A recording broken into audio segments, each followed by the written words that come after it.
శ్రీరామ రామ రామేతి రమే రామే మనోరమే సహస్రనామ తత్తుల్యం రామనామ వరాననే శ్రీరామ రామ రామేతి రమే రామే మనోరమే సహస్రనామ తత్తుల్యం.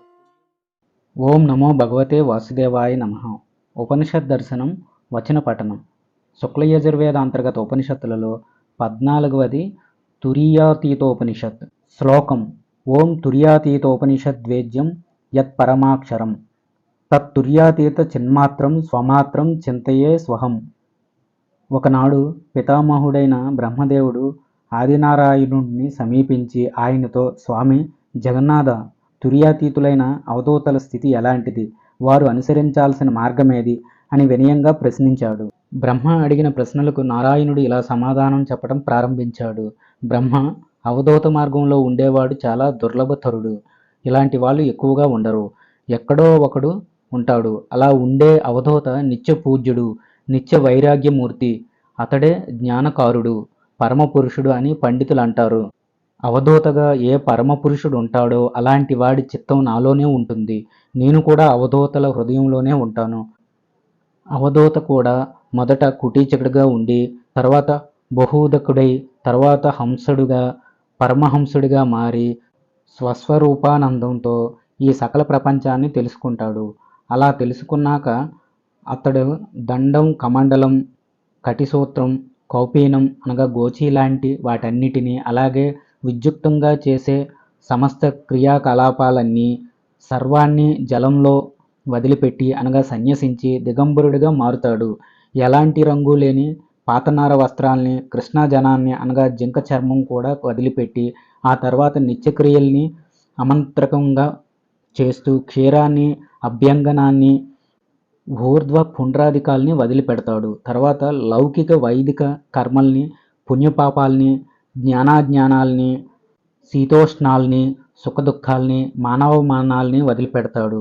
వాసనాత్రయపూర్వకమైన నింద, అనింద, గర్వం, మాత్సర్యం, దంభం, దర్పం, ఇచ్చ, ద్వేషం, కామం, క్రోధం, లోభం, మోహం, హర్షం, అమర్షం, అసూయ, ఆత్మసంకర్షణ ఇలాంటివన్నీ తగల అనగా వదిలిపెడతాడు.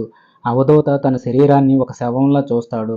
అప్రయత్నంగా ఎలాంటి నియమాలు లేకుండా లాభాలాభాలను కూడా సమానంగానే చూస్తాడు. అవధూత అనేవాడు గోవృత్తిని అవలంబించి అనగా ఆవులాగా ఏది దొరికితే దాన్ని తింటూ ప్రాణాలు నిలుపుకుంటాడు. తనకేది లభిస్తే దానితో సంతృప్తిపడి లోభం లేకుండా ఉంటాడు. తనకున్న సర్వవిధ పాండిత్యాల్ని మరుగుపరచి సామాన్యుడిలా ఉంటాడు. పెద్ద చిన్న అనే భేదాన్ని చూపకుండా సర్వోత్కృష్టత్వానికి, సర్వాత్మకత్వానికి అద్వైతాన్ని కల్పించి అప్రమత్తుడై ఉంటాడు.